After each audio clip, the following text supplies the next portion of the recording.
Hola, ¿qué tal? Asistimos a un nuevo episodio del canal Marisa Mene, Nuevo Viaje de Itaca. Bueno, pues vamos con el Fra, como se había prometido, con el segundo capítulo, que lo dejamos un poco apartado porque hay varias formas de desintegración del amor en el capitalismo contemporáneo. Y el segundo capítulo es el amor y su desintegración en la sociedad occidental contemporánea.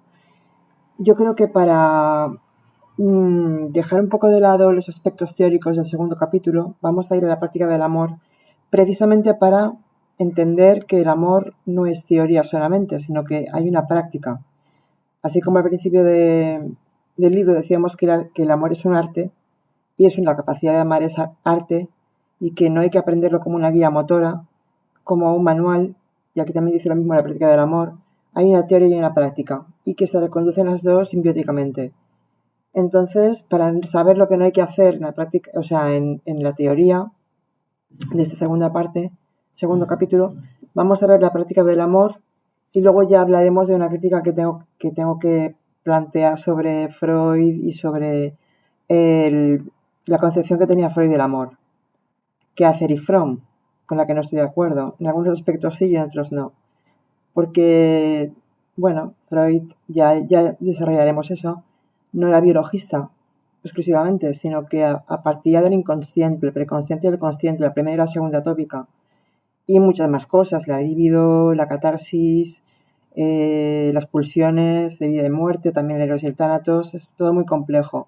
No se puede priorizar el hecho de que solo viera el amor como una concepción sexual, como dice Erich Fromm, porque yo creo que no es así, pero ya lo desarrollaremos.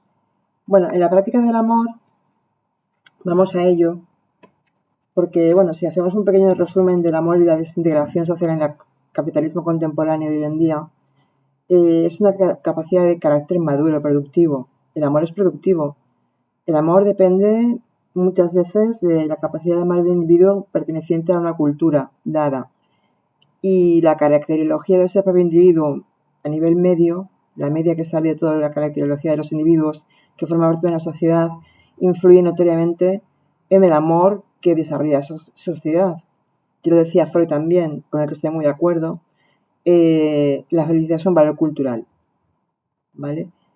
Entonces, al hablar de amor en la cultura occidental contemporánea, nos preguntaremos si la concepción y el espíritu que se desprende de esa sociedad confrontada y conformada de siglos atrás, sobre todo en la época a partir de principios del siglo, con el inicio del capitalismo originario, no el monopolista en el que estamos ahora, pues cabe preguntarse si a partir de ahí se puede desarrollar un concepto verdadero de amor.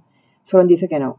Pero bueno, dejando aparte esta tesitura y otras muchas que voy a plantear en el próximo vídeo, hablamos de la práctica del amor precisamente para que esto se vea también como un hecho pragmático, porque ya llevamos 2 o 3 vídeos con teoría. Yo quiero romper un poco este esquema y hablar de la práctica del amor, y luego ya hablaremos de la desintegración del amor en los objetos diversos amorosos: amor fraterno, amor erótico, amor maternal, amor a Dios, etcétera, amor a sí mismo, que son diversos tipos de amor, según el objeto al que se aplique o se refiere el amor. Pues habiendo examinado el arte teórico, faltando el segundo capítulo, insisto, el que hablaremos en el próximo vídeo, nos enfrentamos con un problema mucho más difícil, porque ¿qué es el amor si no es capaz de ser practicado?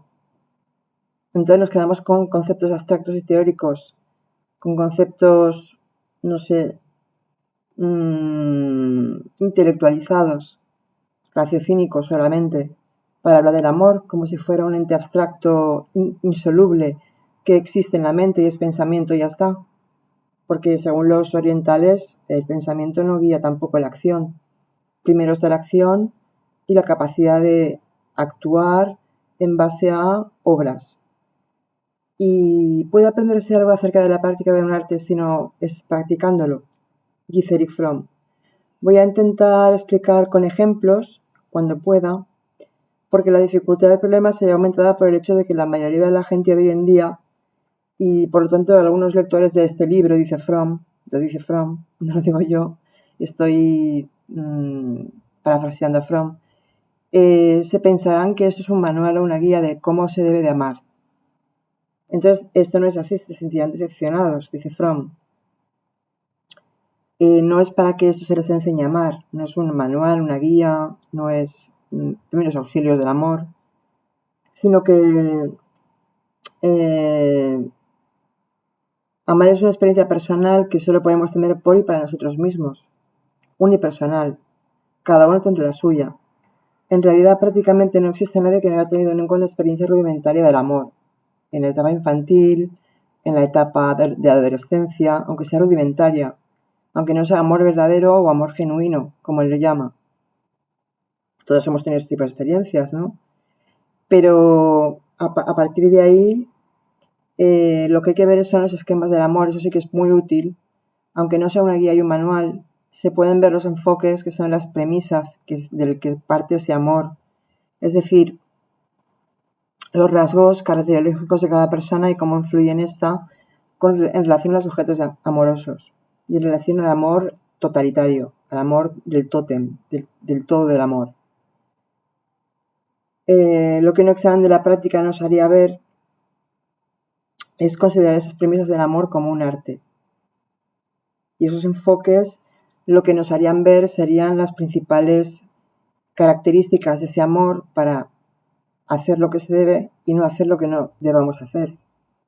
Y luego el conseguir la meta definitiva es el último paso que se puede o no dar, pero siempre estás en búsqueda activa, ¿vale? Ese es amor productivo también. La práctica de cualquier arte tiene ciertos requisitos generales, independientemente de que sea pues la carpintería, el arte de la carpintería, el arte de la música, el arte de amar también en cuestión. Y los que esperan recetas pues pueden ver esos enfoques y características referidos a este libro con su propia interpretación para ver cómo tienen que actuar, pero siempre haciendo una autorreflexión, porque es importante que la autorreflexión sea personal, unívoca e indelegable. Porque la primera característica que confiere el amor es que requiere disciplina. Y ser disciplinado, pues no es fácil. Es fácil y no es fácil, tiene un doble aspecto.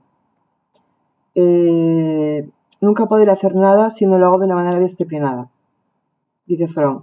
Cualquier cosa que haga porque me sale de ahí, porque me gusta, porque me entretiene, no confiere una verdadera disciplina, sino que simplemente es ser aficionado a algo.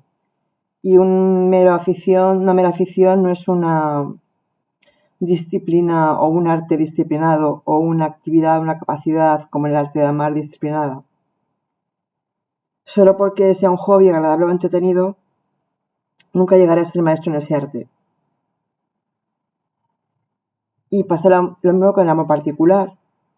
Si yo no cuido a mi pareja o a mi hijo o a mi hermano o a mi vecino con disciplina durante toda la vida, porque no se trata de ver una rutinización de las cosas que critica Fromm. Por ejemplo, no se podría amar a nadie, porque tú, por ejemplo, cuando haces una tarea, trabajo de 8 horas, una actividad de estudiar también 3-4 horas al día, crear el arte, la pintura, la escultura, la música, etcétera, tú desarrollas una creatividad rutinizada durante 8 horas, pero que es una rutina racional, porque tú te la crees, porque tú te la creas, es tu propia rutina.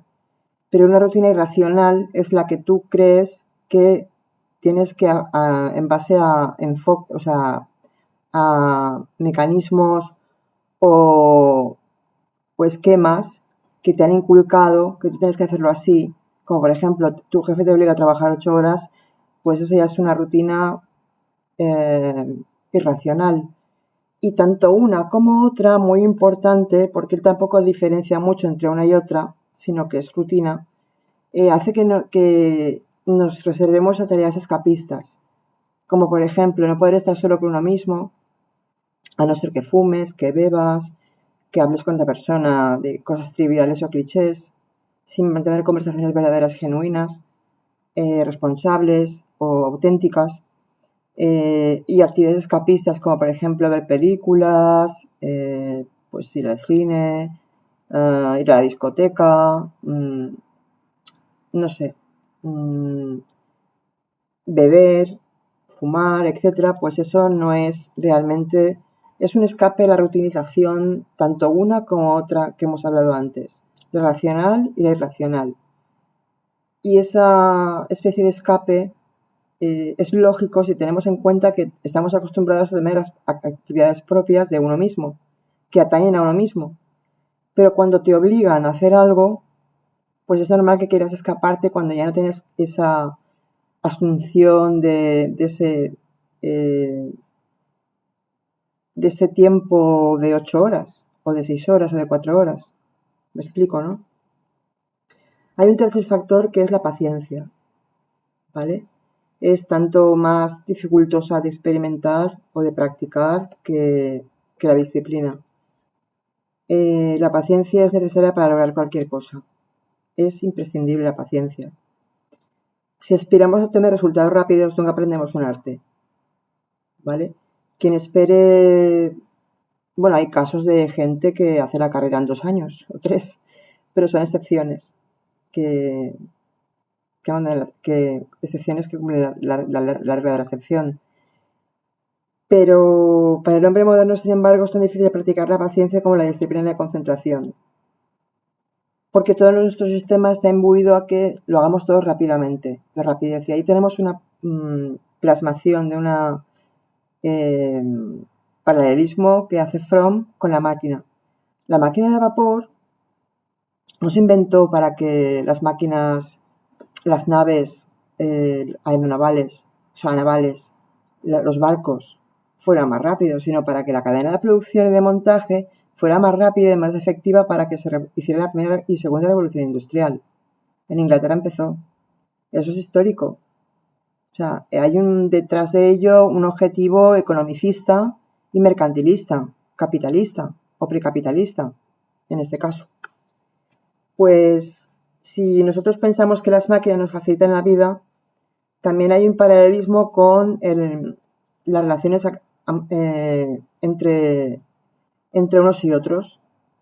Pensamos que la rapidez es lo que hace que no perdamos el tiempo, cuando en realidad lo que hacemos es matar el tiempo cuando tenemos nada que hacer. Dice Fromm. La máquina que puede producir la misma cantidad en la mitad del tiempo es muy superior a la más antigua y lenta.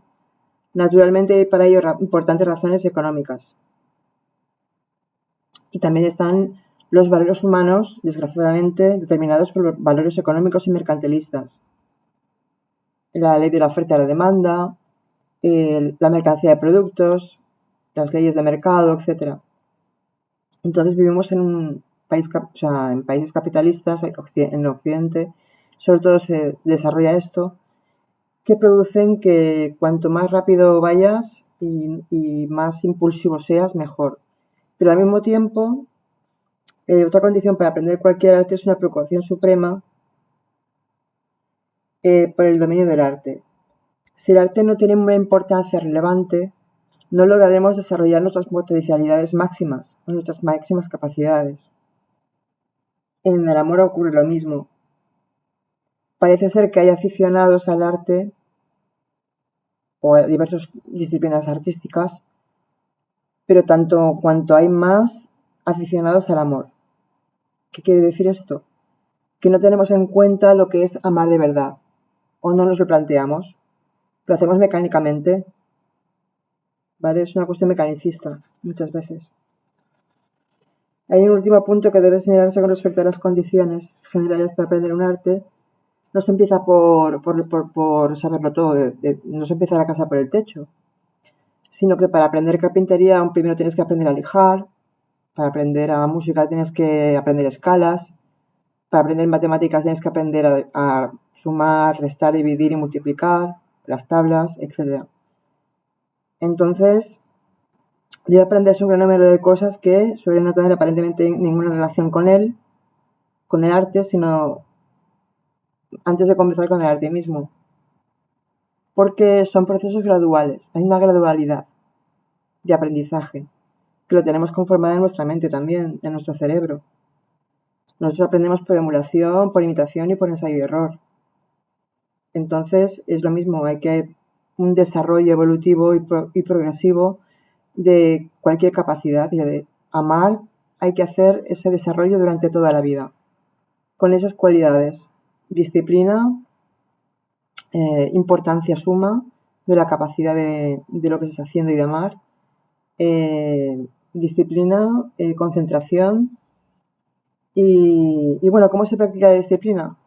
Pues sí, vamos a una ejemplificación histórica también, sociohistórica o social histórica. Nuestros abuelos se levantaban a las 6 de la mañana, a las 5 para empezar a trabajar, los que trabajaban en el campo, los que trabajaban en la obra, los que trabajaban, en fin, con una vida frugal, pasando penurias económicas, porque después de la Primera Guerra Mundial y de la Guerra Civil en España pasó eso, la posguerra, después de la Primera Guerra Mundial y de la Segunda, hubo la Gran Depresión, etcétera, en Estados Unidos, que afectó también a parte de Europa. Entonces, hay una interiorización de la frugalidad y de los aspectos más penosos y esforzosos que nuestros abuelos hacían por rutinización. Y estaban 8 horas trabajando, 10 horas, 12 horas, lo que hiciera falta. De luego se dedicaban a la casa, a las mujeres, trabajaban igualmente en el campo, etcétera. No era otra vida. Entonces, nuestros abuelos, dice Fran, estarían en mejores condiciones para contestar esa pregunta. Recomendaban levantarse temprano, no entregarse lujos innecesarios y trabajar mucho. Este tipo de disciplina tenía evidentes defectos. Era rígida y autoritaria, centrada alrededor de las virtudes de la frugalidad y el ahorro. Por eso tenemos tendencia a realizar actividades escapistas, ahora en la actualidad y antes también. En los tiempos de los abuelos también pasaba lo mismo. Pero ahora pues son novelas policiales, películas, no comer ni beber demasiado, son normas evidentes y rudimentarias. Entonces, para evitar actividades escapistas, pues hay que proponernos una rutina. Pero si es propia, mucho mejor. Aun cuando no podamos, Vanessa, no haga ruido, que estoy grabando un vídeo. Aunque no podamos evitar la rutinización. Vamos, incuestionable que ocurra hoy en día en la sociedad capitalista contemporánea. El Oriente ha reconocido hace mucho que lo que es bueno para el hombre, para su cuerpo, para su alma, también debe ser agradable, aunque al comienzo haya que sufrir algunas resistencias, porque hay una idea que va pululando por ahí, que es un esquema rígido de pensamiento, de que la disciplina debe ser penosa, que requiere mucho esfuerzo y lo único que hay que contemplarlo es como que es necesaria y que hay que habituarse a ella gradualmente, aunque presente resistencias al principio. Pero luego uno se acostumbra e incluso la anhela, desea que vuelva esa actividad, como la lectura, por ejemplo. La concentración es más difícil de practicar en nuestra cultura. Todo parece estar en contra de la capacidad de concentrarse. El paso más importante para llegar a concentrarse es aprender a estar solo con uno mismo sin leer, escuchar radio, fumar o beber. Y para eso propone que se mantenga una práctica que es muy, muy, muy útil espiritualmente hablando y también desde el punto de vista de la sociabilización interior, el crecimiento interior, que es la meditación. Cerrar los ojos, ver una pantalla en negro o en blanco, sin pensamientos, alejarnos de ellos, percibiendo la respiración, no controlándola, no forzándola, ni haciendo más rápido, más lento, sino percibiéndola y ser consciente de esa yoización, la yoización, el sentimiento de identidad del yo, para que uno sea pleno y completo para sí mismo. Y esos ejercicios debería practicarse por la mañana o por la noche, preferiblemente 2 veces al día, 10 minutos. Hay otros tipos de en mindfulness, la meditación ayurveda, hay muchas prácticas, pero lo dicen en modo general, modo genérico, sui generis, para que cada uno se aplique el cuento y que practique lo que mejor le venga, pero siempre es mejor introspectarse y vaciar la mente. Hay dos formas de quitarse la rutina y la rutinización. Una es concentrarse en actividades como lectura, como pintura, como música, como pasear, como respirar, pero sobre todo es fundamentalmente vaciar la mente para relajarse. Y luego concentrarse en la relación con otros significa fundamentalmente poder escuchar. Quien no escucha al otro, pues bueno, como pasa con la mayoría de la gente, que los demás llevan de consejos sin escuchar realmente. No toman en serio las palabras de otra persona y tampoco les importa demasiado sus propias respuestas. Resultado de ello, la conversación les cansa. Y es mucho más difícil dormir si no te concentras que dispersarse y dormir. Es decir, cansa el hecho de que tú estés hablando con otra persona y la conversación sea trivial. Puedes hablar también de política o según Fromm, de política o de religión y ser trivial la conversación.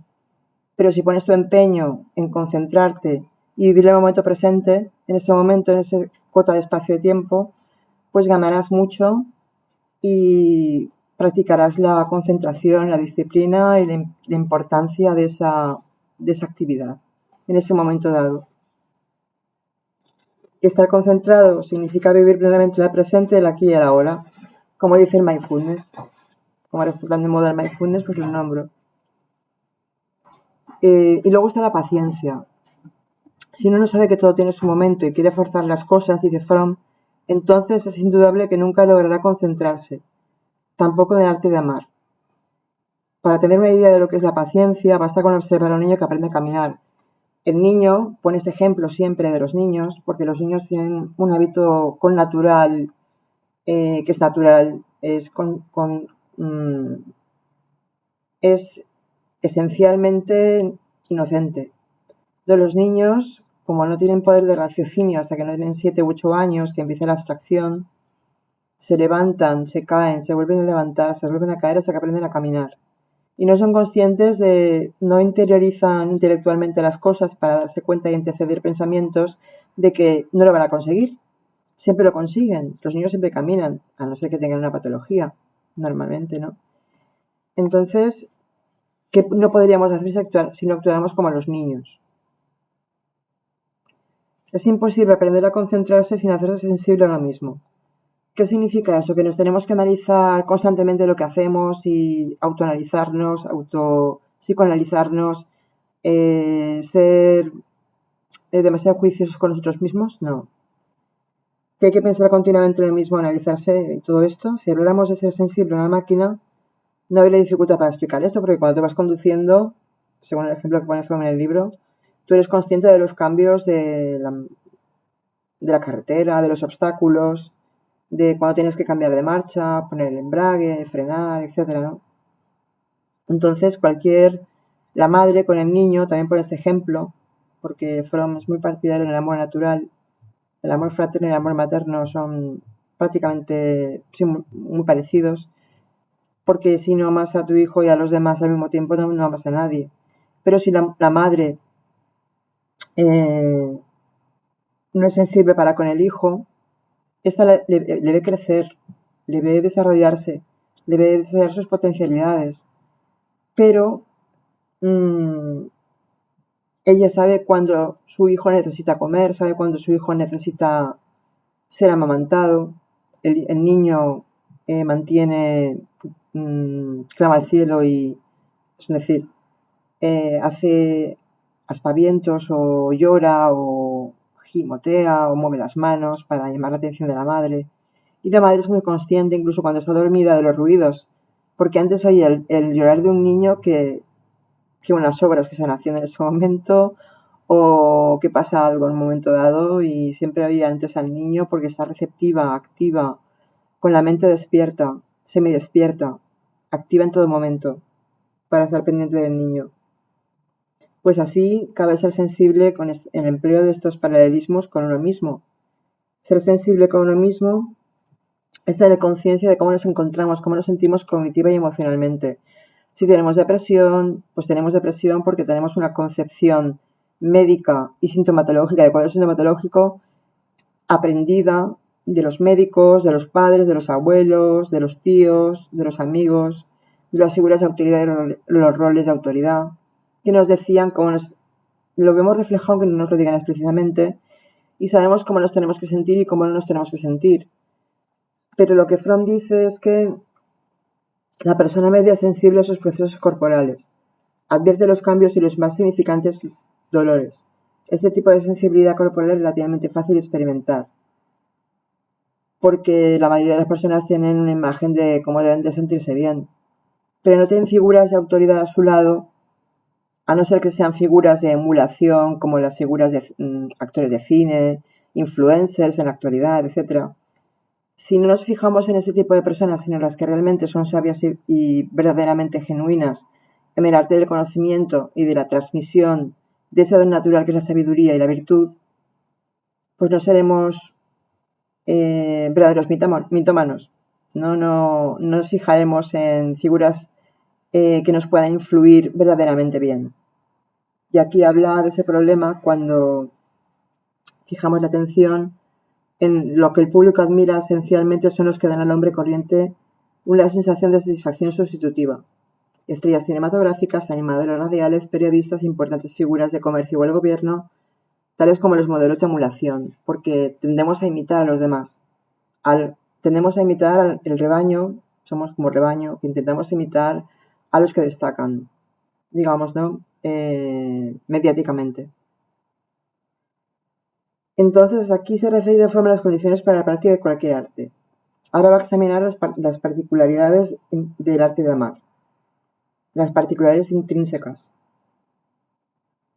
La condición fundamental es la superación del propio narcisismo.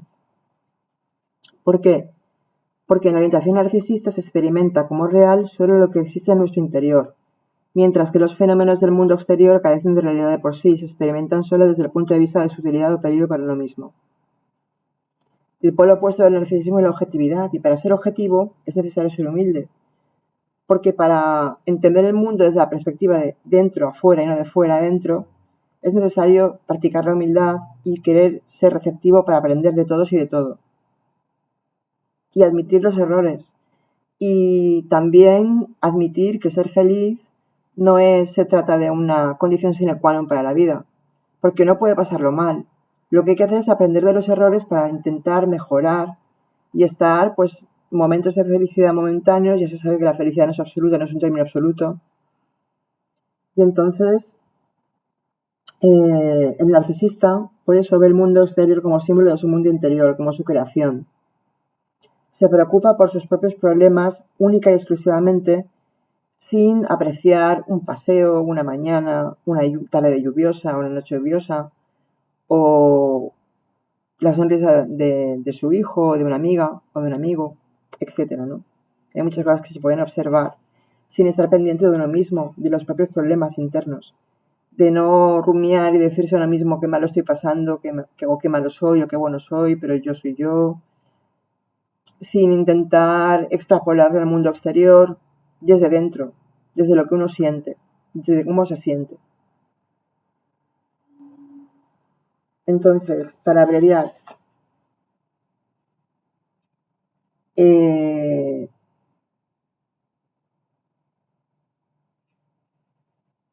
que tener fe, dice Fromm también. La capacidad de amar, dice Fromm textualmente, depende de la propia capacidad para superar el narcisismo y la fijación incestuosa a la madre y el clan.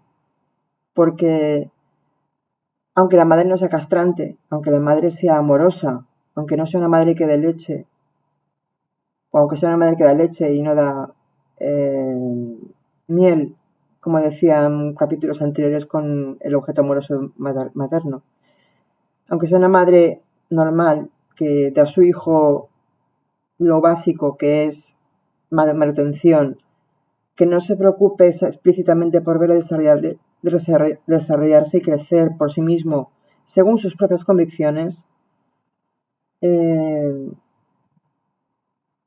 será imposible que el hijo pueda superar la omnipotencia y omnipresencia de la madre en la infancia. Entonces, como es un arquetipo tan potente el de la madre, que da cariño sin ser reconocido, sin ser pedido por el niño, lo da porque sí, es muy fácil amar desde ser una madre, pero también es muy difícil al mismo tiempo, tiene sobre el aspecto, porque no solo es tratar de mantener al niño, sino de hacerle capaz de crecer, de ser un ser completo, desarrollarse, hasta llegar a su propia personalidad. Y para eso hay que tener fe. Todo proceso de emergencia, del nacimiento del despertar, necesita de una cualidad como condición necesaria, la fe. ¿Qué es la fe? Aquí va a hacer una definición de la fe. ¿Es la fe necesariamente una cuestión de creencia en Dios o en doctrinas religiosas? ¿Un contraste o oposición de la razón y el pensamiento raciocínico? ¿Como una dicotomía? Hay que diferenciar la fe racional de la irracional. Al hablar de fe irracional me refiero a la creencia en una persona o una idea que se basa en la sumisión de la autoridad irracional. Por el contrario, pues por ejemplo, la figura de un rol, el Estado, el gobierno, un político, un actor de cine, tu propio padre o madre. Eso es la fe irracional en un esquema prefijado, una conducta estudiada de antemano y prefijada que va trasladándose interfamiliarmente, por ejemplo, o intergeneracionalmente en las sociedades. Que no quiere decir que no haya que transmitir rasgos. Es más importante transmitir rasgos idiosincráticos en cada sociedad que transmitir conocimiento, porque lo que perduran son los rasgos culturales. Y aquí de lo que habla es que al hablar de fe racional, decir la creencia, por el contrario, la fe racional es una convicción arraigada en la propia experiencia mental o afectiva, que uno cree en sí mismo porque está seguro de que actúa con dignidad y con justicia, y que va a contracorriente, que lo pensará igual, pase lo que pase, aunque le digan que no, aunque le rechacen, él siempre pensará fielmente de sí mismo. La fe racional arraiga en la actividad productiva intelectual y emocional. Constituye un importante componente del pensar racional en el que se supone que la fe no tiene lugar. ¿Cómo llega un científico, por ejemplo, a un nuevo descubrimiento? Pues hace hipótesis, hace teorías, a partir de hipótesis, que va haciendo pruebas, una superpuesta a otra, hasta llegar a una conclusión final, a una elaboración de una teoría o de una ley. Entonces, tendrá fe en el resultado final siempre y cuando haya un proceso por el medio transicional, que es el estudio. La historia de la ciencia está llena de ejemplos de fe en la razón y las visiones de la verdad. Copérnico, Kepler, Galileo y Newton estaban imbuidos de una inconmovible fe en la razón, y por ello fueron perseguidos y quemados, como Bruno y Spinoza, por ejemplo, también fue excomulgado, etc. Hay otros muchos ejemplos de personalidades del mundo de la creatividad, del arte y de la cultura, de la ciencia y incluso de la política. Y esta fe arraigada en la propia experiencia, en la confianza en el propio poder de pensamiento, observación y juicio es la verdadera, la que hay que mantener. En ese sentido tenemos fe en nosotros mismos, lo que decíamos antes. Tenemos conciencia de la existencia de un yo, de un núcleo de nuestra personalidad que es inmutable y que persiste a través de nuestra vida. A pesar de lo que nos digan, a pesar de los baches, a pesar de los problemas, a pesar de que nos despidan del trabajo, a pesar de que perdamos el amor de nuestra vida, que pensemos que es el amor de nuestra vida, a pesar de que nos tengamos que separar, a pesar de sufrir maltrato para las mujeres, hay que seguir adelante. Mantener fe en pedir ayuda, por ejemplo, claro, está muy bien pedir ayuda, es lo que hay que hacer, pedir ayuda. Pero esa fe que mantenemos a pesar de las dificultades, que pueden ser incluso las de un campo de concentración, de los resilientes que existen todavía, algunos que todavía viven, es fundamental. Él no habla de resiliencia porque el término está más de moda a partir de los años 50 y 60, pero desde otra óptica diferente de la del humanismo de Fromm. Desde luego, desde la neuropsiquiatría habla más de la resiliencia, pero se podría interpretar como algo de resiliencia, en esas personas. A menos que tengamos fe en la persistencia de nuestro yo, nuestro sentimiento de identidad se verá amenazado y nos veremos dependientes de otra gente, no de nuestros propios juicios, sino de los juicios ajenos. Y haremos lo que otras personas quieran que hagamos. Un ejemplo, el amor como arquetipo paternal y maternal tiene en su versión narcisista y castrante, pues el hecho de que queremos crear hijos a nuestro modelo y semejanza, para, por ejemplo, pretender que sean lo que no hemos podido ser nosotros, o controlar toda su conducta, de manera que nos produzca una satisfacción ególatra, egotista. Entonces, otro aspecto de la fe en otra persona se refiere a la fe que tenemos en las potencialidades de los otros. Creer en los demás como creemos en nosotros, ser empáticos, la empatía es fundamental. Y no todo se puede desarrollar, porque el amor de una madre a su hijo, pues normalmente es natural, es biologista. O, aunque sea una madre adoptiva, tiene un amor fundamental y arraigado y profundo. Pero algo distinto ocurre con las potencialidades que no pueden desarrollarse, las de amar, ser feliz, utilizar la razón y otras más específicas como el talento artístico. Y luego los demás culminan la fe en la humanidad. En el mundo occidental, esa fe se expresa en términos religiosos en la religión judeocristiana. Al igual que la fe en el niño se basa en la idea de que las potencialidades del hombre son tales que, dadas las condiciones apropiadas, podrá construir un orden social gobernado por los principios de igualdad, justicia y amor. ¿Vale? Eso es fundamental.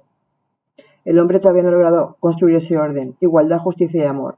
Eso data de siglos anteriores, de siglos y miles de años anteriores, porque es la experiencia interior de cada individuo está en su propia experiencia de la razón y el amor.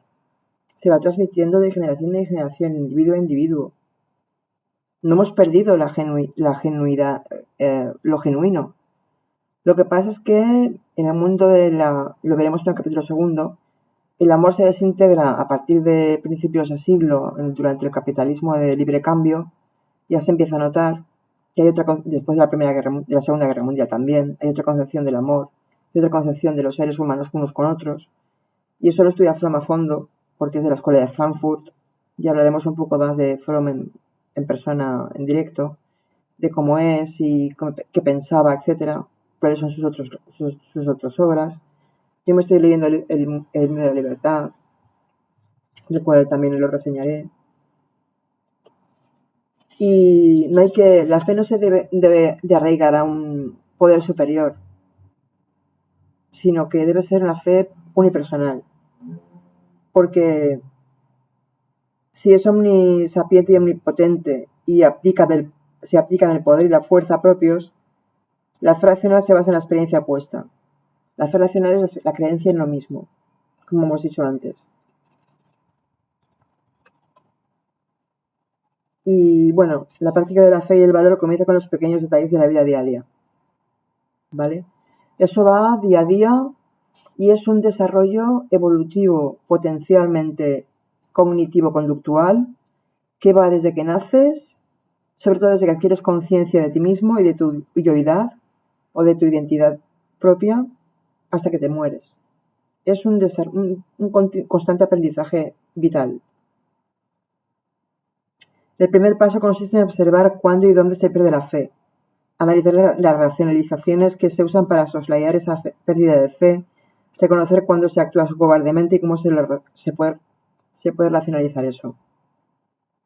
Entonces reconoceremos también que mientras tememos conscientemente no ser amados, dice Fromm, el temor real, aunque habitualmente inconsciente, es el de amar. No es que temamos solamente que no nos amen, es que tenemos miedo a amar de verdad. Para eso tenéis que leer todo el libro. Ya hemos reseñado unos cuantos capítulos. Estamos en el último.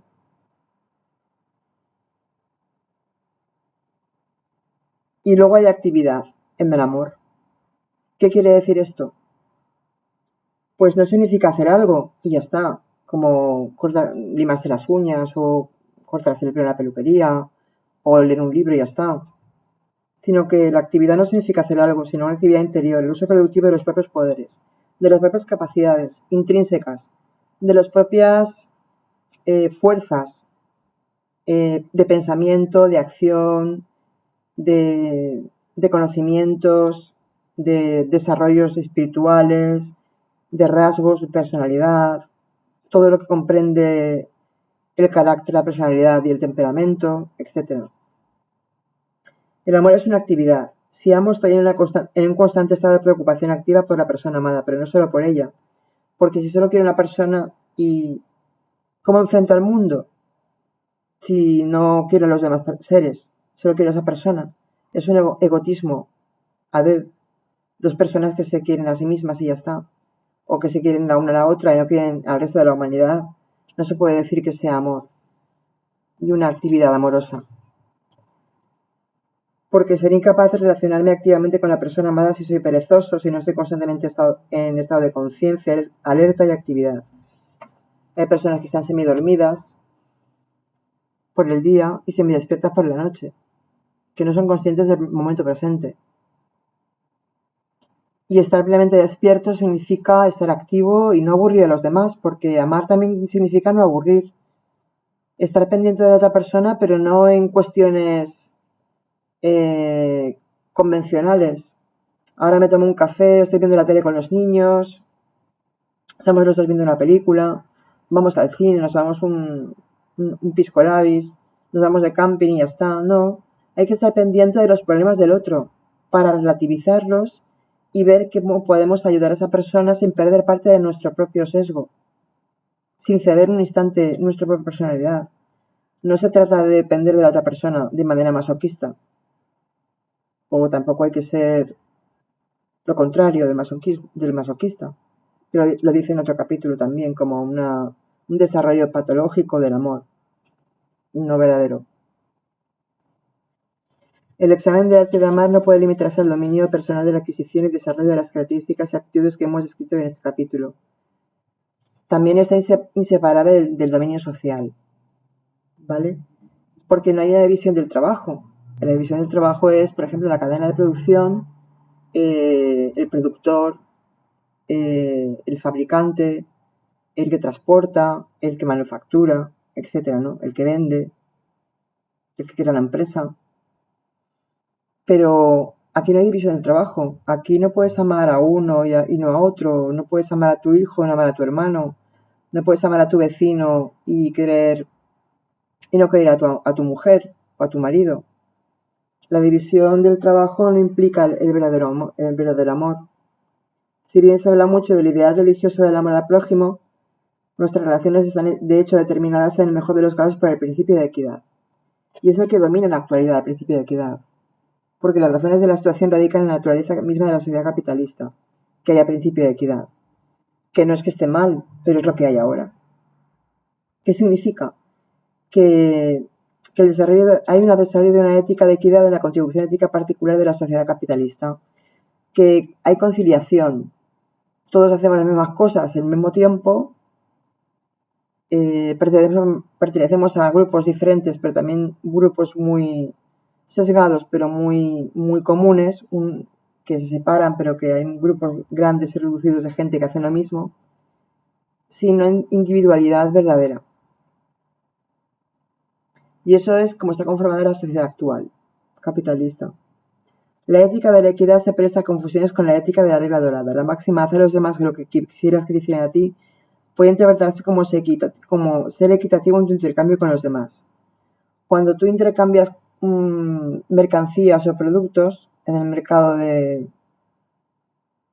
competencial capitalista, tú también estás contribuyendo a intercambiar tus valores humanos y espirituales, pero lo haces sin fuerza y sin estafa, porque hay leyes. Es inevitable en el capitalismo. A eso se refiere la equidad y el principio de equidad. A no dañar al prójimo según las reglas prefijadas. Dependerá de cada país también, etcétera, ¿no? Y bueno, yo creo que ya